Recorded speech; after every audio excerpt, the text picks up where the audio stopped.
In today's video, I'm going to teach you QuickBooks, how to remove bad debt from accounts receivable.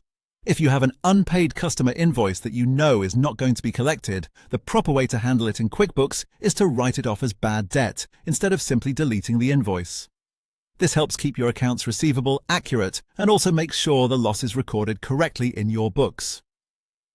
I'll walk you through the process in a simple, clear way. First, you'll need to create a bad debt expense account. In QuickBooks, go to the Settings or Gear icon, or if you're using a version with lists, open the Chart of Accounts from there. Once you're in the Chart of Accounts, select New to create a new account. For the account type, choose Expenses. Then for the detail type or account name, select or enter Bad Debts or Bad Debt Expense, depending on what your version allows.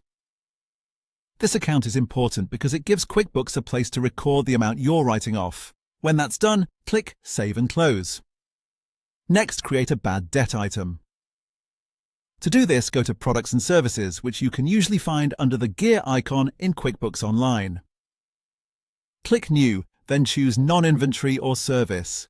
If you're working in QuickBooks Desktop, you may see Other Charge instead. Name the item Bad Debt so it's easy to recognize later. In the Income Account or Account drop-down, select the Bad Debt Expense account you just created. Even though the field may say Income Account in some versions, the goal here is to link this item to your Bad Debt Expense account. Then click Save and Close.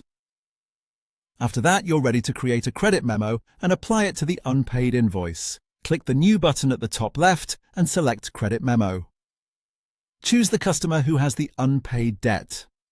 In the Product or Service field, select the bad debt item you created, then enter the exact amount of the bad debt, matching the invoice balance you want to remove. This step creates the credit needed to offset that receivable. Once everything looks correct, click Save and Close, and that's it. After the credit memo is created, you can apply it against the open invoice so the customer balance is cleared from accounts receivable and the amount is properly recorded as bad debt expense. This method keeps your records clean, accurate, and much easier to understand when reviewing outstanding balances.